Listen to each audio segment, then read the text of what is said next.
Hey guys, welcome to my tutorial on vampirism. I just wanted to tell you a little bit about how to make a good vampire and what to expect from it, and some of the benefits and some of the detractions you'll have from playing as a vampire. Let me first state that if you're looking for a tank class, I'd probably recommend you go werewolf, but vampire is great if you're thinking about playing an assassin-like character, or if you're wanting to play a mage, especially one with illusion powers.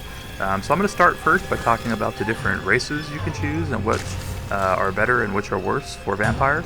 And then we'll talk a little bit about skill trees, I'll show you some gameplay footage, and wrap it up with a couple tips. So I hope you enjoyed this little tutorial on vampirism. So without further ado, let's get started. Who are you? Alright guys, now let's take a look at the racial choices you have for a vampire and what's going to work best with the play style of a vampire ideally. So I'm going to go ahead and go through in how I rank them from 1 to 10, 1 being the best and 10 the worst. So my number one choice for a vampire is a Dunmer, or a Dark Elf, as they're also known. My reason for them being number one is their racial ability gives them a resistance to fire, where you'll be getting a weakness to fire as a vampire, so it counteracts the negative attribute. And when you're a stage 1 and 2 vampire, you'll still either be even or have some resistance to fire. If you're playing stage 3 and 4, you'll still have a little bit of weakness to fire, but it's not going to be as extreme. And basically all you're doing is trading your resistance for fire for resistance to ice as you play a vampire. So that's very nice. The other reason I picked the Dunmer as number one choice is their abilities, which are for destruction, illusion, sneak, light armor, and alterations, are all good abilities that are going to work well with the play style of a vampire. So you can go with lots of different builds with this. If you wanted to have both sneak and magic at the same time, which is kind of how I would do it because I like having more higher utility, more interesting character, this would be my number one choice. Now my number two choice would be number one if I wasn't planning on doing as much sneaking, like I'm not going to sneak up behind someone and stab them in the back or something like that. Then just all magic, this would probably be my number one choice, but it's number two overall because it doesn't have the high utility. And the High Elves, they have a plus 10 to illusion magic, which is really important since you're getting a 25 bonus to illusion magic as a vampire, and also sneaking, which you kind of lose that, if you're not going to be playing sneak, then you're losing part of the perk of a vampire. That's why they're number two. But you could still, have sneak. It's just there's no bonuses for it. The other things they get is a special ability that lets you regenerate your magic quicker, which is very nice for a vampire since you're going to be magic heavy. Let's see, they have also alteration, conjuration, destruction, enchanting, and restoration as bonuses too, which are all very complementary. So, like I said, number two overall. Number one if you're planning on not doing or specializing in very much sneak and you just want to use your illusion and visibility for the most part. Number three overall is going to be Britain. They have a nice magic resistance, 25 to all magic. You're going to get a little overlap if you're playing a stage 4 vampire, the last stage when you have that 100% resistance to ice. But it is going to give you a little benefit because you're not going to be you'll be 75% worse in fire instead of 100%, so that's nice. Their dragon skin is absorbing 50% magic damage is nice, so that's why they're number 3 overall. And all their abilities are going to be complementary too. Their bonuses are conjuration, which is plus 10, illusion, alteration, speechcraft, and alchemy. Those are all going to be things you would play as a vampire. Conjuration is probably something you would want to consider as a vampire too, since you probably don't want to be in the brunt of melee damage. That might be a spell line I'd recommend. So this is number 3 overall, and only number 3 really because of that little overlapping ability at the high end of vampire, where you lose a little bit of your perk, but whereas Dark Elf and High Elf didn't really have either of the negative overlaps. Overall, number 4 is going to be Argonian. They have a lot of sneak abilities, so if you want to play a sneaky vampire, either shoots people with arrows or sneaks up and stabs them at the end or something like that, you're going to get a lot of benefits there. They have alteration, light armor, pickpocket, restoration, lockpicking, and sneak are all their racial bonuses. However, this has got some overlap because their resist disease you're already going to get as a vampire. That's why they're rated number 4 and not in my top 3. They do get a 10 times faster health recovery, which would be good because you are going to have lower health as a vampire. And one of the reasons Okay, number 5 is all the way down here. It's the Wood Elf. They're great for archery. If you were going to play a sneaky archery vampire who has some illusion magic too, this would be good, and I'd recommend that too because you want to stay out of melee combat. So that's why they're number 5 overall. Now, they're kind of middle of the road because they have resistance to poison and disease, and those are both overlapping attributes with the vampire already. So to kind of build the ideal vampire, this would be in my top 4 choices, basically because so much of the racial ability is overlapping. They get a benefit where you get some animal power. You can summon an animal, so that's kind of nice. Let's go ahead and go to number 6. Khajiit, they get this night vision ability, which you're going to already get as a vampire, so there's no point in doing that. And their other special ability is hand-to-hand combat, which would be really stupid as a vampire since you're not going to be focused on melee ideally for an optimal playstyle for a vampire, unless you're just trying to make the game harder for yourself, which some people do. I mean, that's why we have the higher level modes than normal to play in. So their other abilities, though, are good. So they're like alchemy, archery, lockpicking, pickpocketing, sneak, which is actually plus 10, are all good. So that's why I've picked them as number 6 overall. Number 7 overall, we're getting into more of the tank classes now.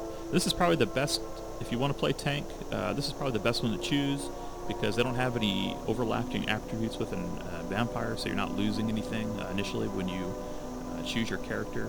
You get this ability called Voice of the Empire, which calms everybody, so if you get into a bad situation with tanks that found you and they're going to whoop your ass now that you've cast your spell, you can get out of that situation once a day with that special ability. They also have one-handed restoration, destruction. Those are all good things for a vampire. However, heavy armor and some of those other attributes like blocking are not going to be as beneficial. But they are probably the best choice for a tank if you're going to play a vampire. Next in the line of tanks is the Nord. Let's go down there. This is going to be good if you're playing a low-level vampire, like stage 1 and 2, because their resistance to cold will kind of complement your other resistance as a vampire to cold, and you can get 100% resistance to cold at stage 2. Now, when you play stage 3 and 4, you have overlapping, again, abilities, so that's why they're not recommended as much as an Imperial, for me at least. But they do have some other nice features. They have light armor, which would be a nice thing to have. You also have one-handed speech and smithing. The only thing that isn't really complementary is two-handed. I mean, you're probably not going to go two-handed as a vampire, ideally. Now let's move on to number 9. Red Guard. They're really a warrior class. That's why they're rated so lowly. I wouldn't choose this if I was intentionally wanting to become a vampire and picking a character to play one as. They do have Adrenaline Rush, which gives you more stamina recovery, which is fine, especially if you need to run away or something like that. That would be kind of cool. So that's why they're not number 10. They also have Archery, Destruction, Alteration, Smithing, One-Handed. Those are all pretty good attributes. But the other things, like blocking and stuff, that's not really going to be beneficial for you. Like I say, if you want to play tank, I would recommend getting a werewolf instead of a vampire. Werewolves are more the melee class in this, or the melee monster, I guess you could say, in this game. But this is a better choice than Orc for sure, I think, especially because you can use the stamina in different ways, like running away. And then finally, Orc, my last choice. I kind of think, if you're playing a character that has all the abilities for heavy tank, you should be playing a werewolf, not a vampire, because vampires are not good tanks in this game. I'll say it again, I guess. They do have a one-handed bonus, and the Berserker's Rage does cut your damage in half and make you damage the enemy twice. Is good, so those things could be beneficial. So they're not total crap, but all the other abilities, like two-handed, heavy armor, blocking, all those kind of things, those are better suited for a warrior class, and I would recommend you look at a video for how to play a werewolf if you really are in love with an orc. So anyway, that's my overall list. Let's go through it one more time.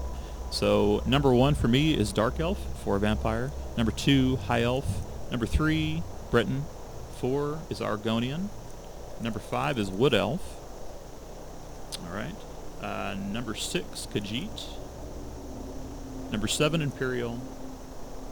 Number 8, Nord. Number 9, Red Guard. And number 10 is Orc. for choices. Okay, so you've chosen your character and you've got out of the initial stage, escaping from the dragon, and you'll come to the Standing Stone decision as you go to Riverwood. My recommendation is either going to be Thieves Stone or Mage Stone, as those will be the two stones that most benefit you as playing a vampire-type character. Warrior Stone, you're probably going to be more looking for a werewolf if you want to ragdoll enemies and have graphics of you kicking their butts and chewing their heads off and things. Then I'd recommend werewolf. But as I said earlier, for a vampire, you're going to be concentrating more on either being a stealthy mage. You could play stealther if you wanted to, but certainly illusion magic is kind of the highlight of the class. So I'm going to go with Mage Stone for my choice. Okay, guys, after you've chosen your Guardian Stone, which I recommended again, Mage or Thief, you're going to want to go and get the disease to become a vampire. And there's a close place to do that when you begin the game. After you get the Guardian Stone, just go ahead and walk down here to this hunter's camp and go around this little rock, and you'll get onto a path that will take you to a cave that has vampires in it. And there you can get bit or get attacked by one. And then make sure you get the disease. After that, kill it, and you're on your way. It takes a couple of days to transform. I believe it's 72 hours, if I remember right. Or let's see. Yeah, I believe so. And then after that, you will become a vampire, and starting with stage 1 up through 4. So let me show you real quick with some time lapse where to get to the cave.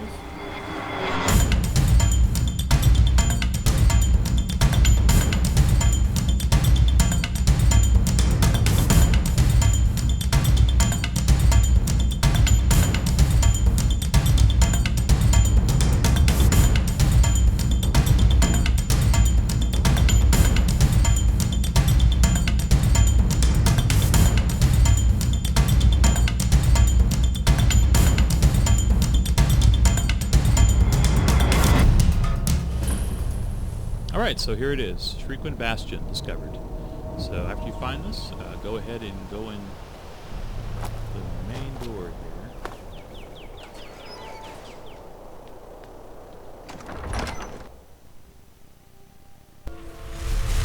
Okay guys, now we're in the dungeon where you'll find your vampire. Should be up here on the right. Make sure to get a melee weapon. You want to be in direct physical contact with it to get the disease. So do that. You might also get yourself a restoration spell, or if you have potions, use that as well. So I'll go ahead and get healing. Everybody should at least have the basic healing spell for us to start. I wait a little bit until I get into a vampire. I like to craft my character a little bit towards it. So let the vampire hit you a little bit, and you're looking forward to see you've contracted the disease in the left-hand corner. Keep your eyes open.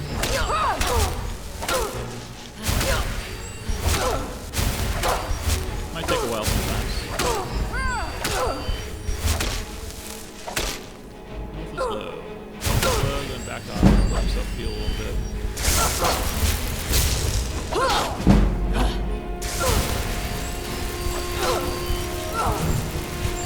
There we go. Now see, it says you have contracted the disease. So go ahead and heal up and kill vampires so you don't get any more.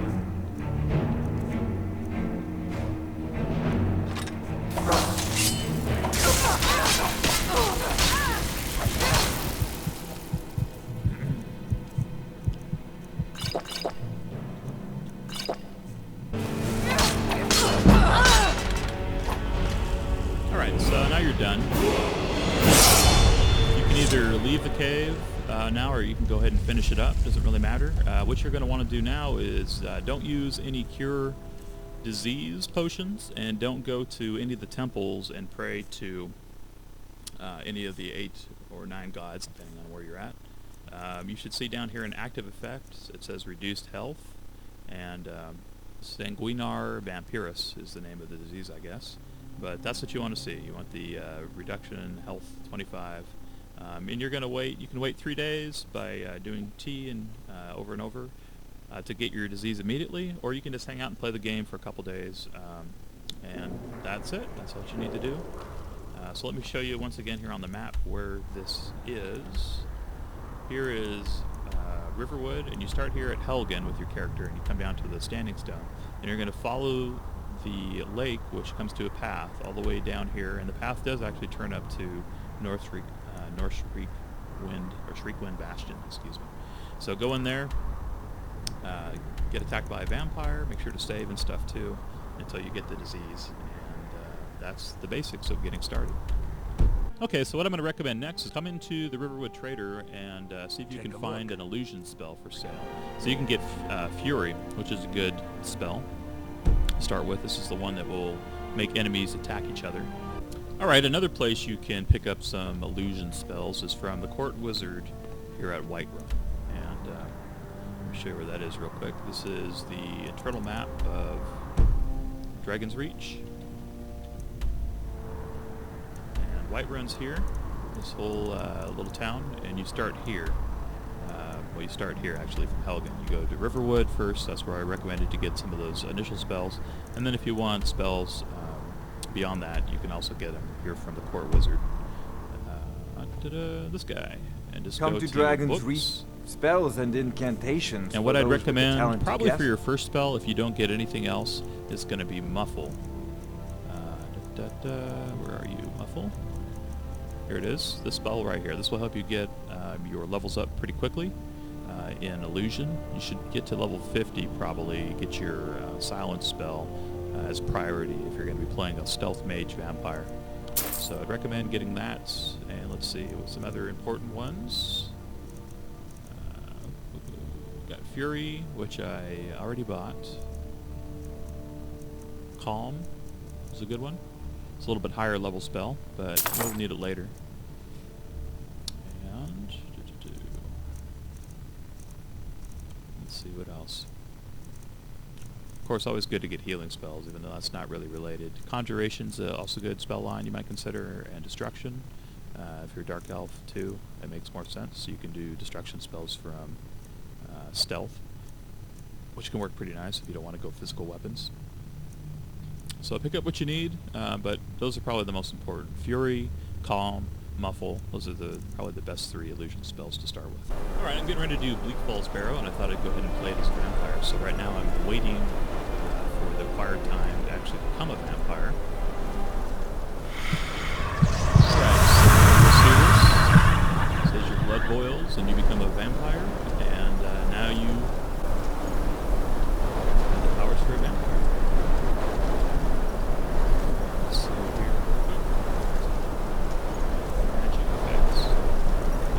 See that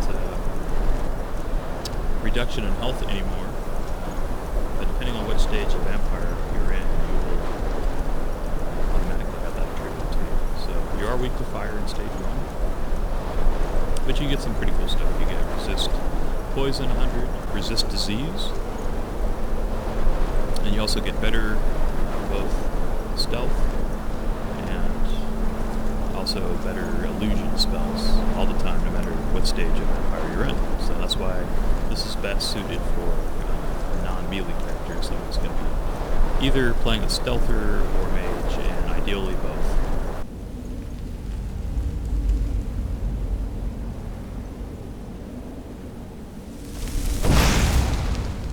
Is someone there? Huh? Time to end this little game. I'll fill the snow with your blood.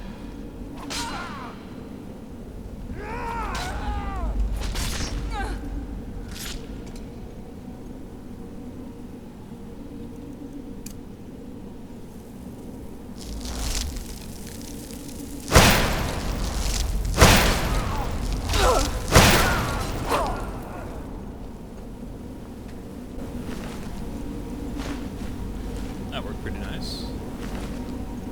So that's kind of the idea. You know, use Fury, let them kill each other, and then take the victory.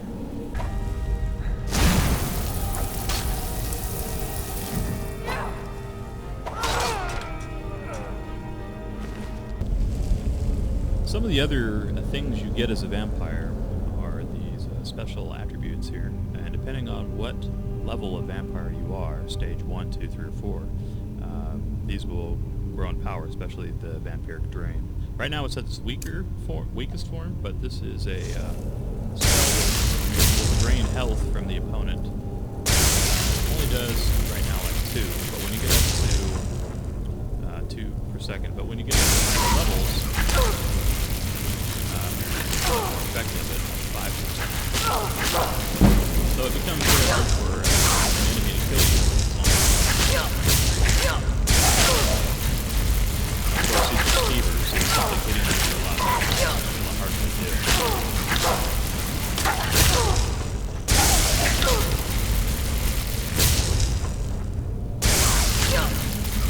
You don't have to worry about getting diseases either. As you're a vampire. So that's that at level 1. Not very good yet, but when you get up to stage 4, it's quite a bit more effective. You also have Vampiric Sight, which I'll show you real quick. That can go on your special ability key.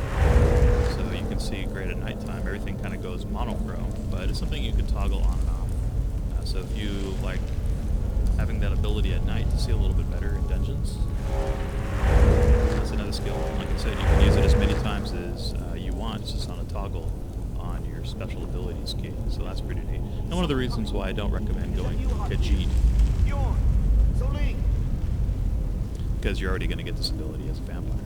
I know I ran ahead with the ball, but I need And then finally, you also have Servant, which brings back a dead person. I'll show you that here in a second. Alright, let me show you I share the last treasure with skill, anyone? which is creating a necromantic servant.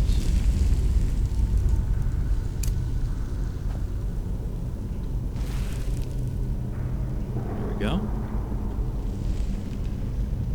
So he's weaker when you're at this low stage of vampire, but when you get up to stage 4, you get a very powerful servant that you can come. And you can only use this once a day. And also if you go through doors, you lose your servant as well. So use it wisely. But it seemed appropriate for this particular stage of the game. Hey guys, I wanted to show you a little bit about how you might spec your vampire at a higher level.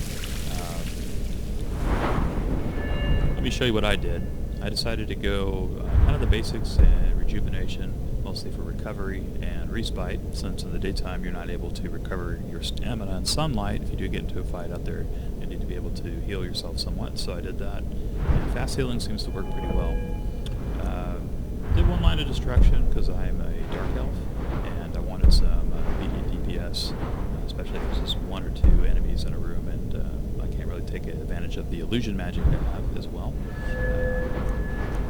Then we also went full illusion, of course, because you get the 25% bonus as a vampire.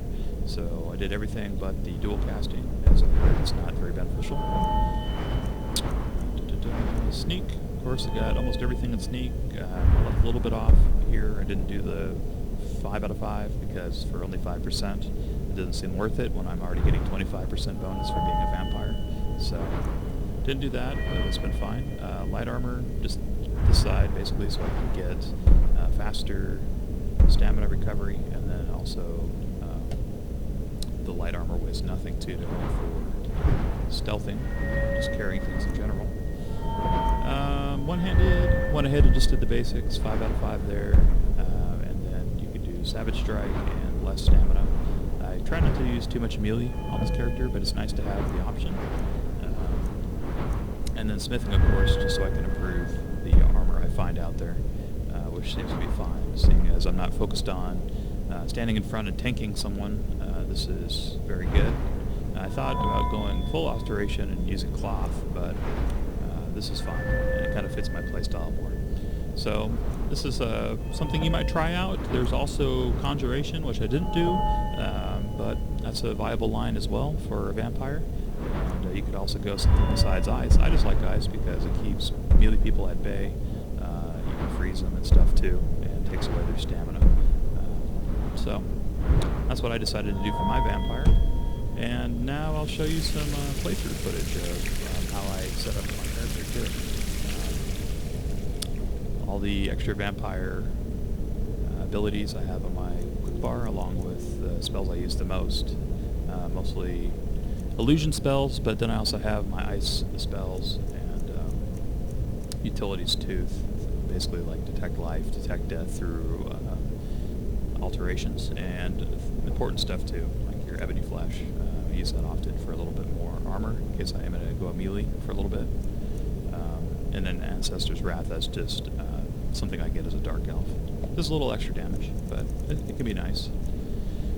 So, let me show you a little bit of how I play as a vampire.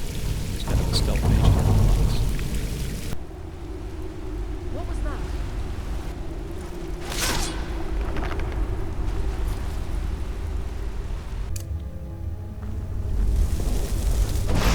What's that?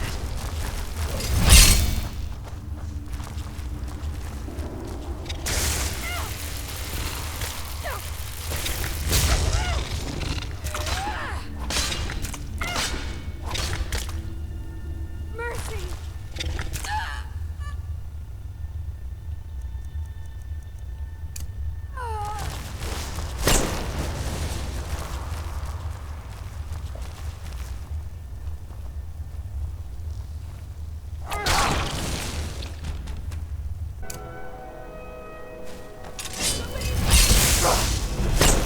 Hey, I didn't ask you to magic me. You call yourself a wizard? I challenge you to a duel.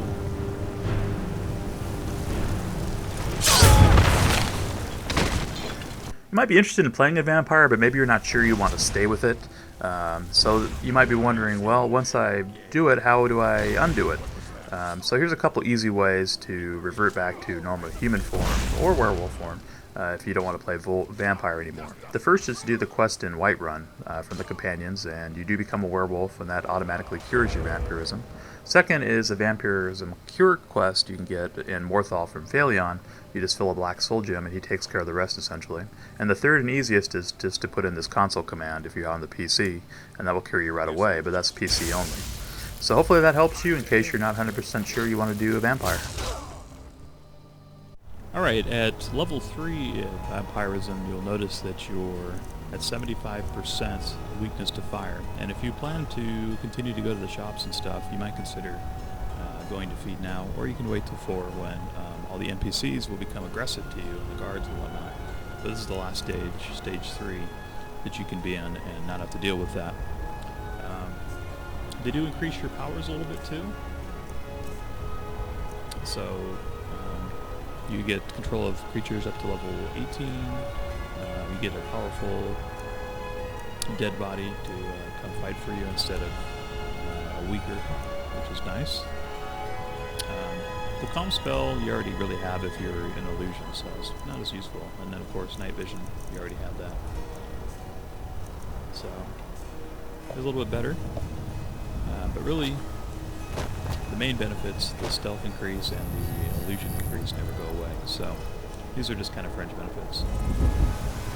So at level 4 vampires, you will get an improvement to absorb. And it's 5 damage a second basically, but it works real good on lower level mobs and keeps you alive. So when the time comes that you're stage 4 and you want to go back to stage 1, or any higher stage and want to go back to stage 1, you need to drink blood. And so you're going to have to go to one of the towns and make sure you go into visibility. Where are you? Keep your invisibility up, otherwise the townspeople freak out like that. And find a house that's locked up.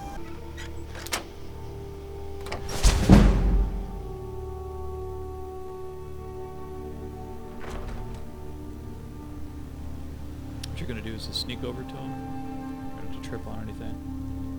And then your second option, normally you just have pickpocket, is to feed. Go ahead and do that and they'll set you back to stage 1 vampire. You'll see the message there that your vampiric power is reduced while you feed. Then go ahead and get out and you should be good. You can interact with the townspeople again. And so then came clashing and So tip slashing number of 1 steel is as the sleep brave during lass the daytime. Matilda Let me know if charged in there's full of anything else you zeal. need. And do your shopping, like 7 before the stores close, or in the morning time, like 9-10 before you go to bed, or whatever. Just kind of make it work and try to stay out in the evening hours instead of daytime, so you don't have to run into any situations while you're traveling on foot that are going to get you in trouble with your health and stamina. Your skin's And as the pale as braggart the named snow. Ragnar was boastful You scared no of more. sunlight or something? When his ugly red head rolled around on the floor. Tip number 2 is if you're going to travel in the daylight, especially at stage 4, always use your invisibility, because you don't know who you're going to run into out on the road, and most of the time people like this here will be aggressive to you. My third and final tip is when you are fast traveling across the map, keep in mind if you're a stage 3 vampire, you might arrive on the other side as a stage 4 vampire and get an instant bounty and get attacked and whatnot. So remember, stage 4 vampires, everything that normally is friendly to you will suddenly become your enemy.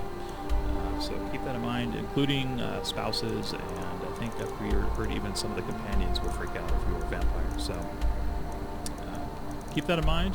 Anyway, guys, hopefully that was helpful for you, and this will help you make a better, cooler vampire. Please give me a thumbs up and a positive comment if you would. It helps me continue to do these videos. And I hope to see you guys back here on my channel, Skyrim Adventures for Crom, for more helpful Skyrim tips. Thanks a lot for watching.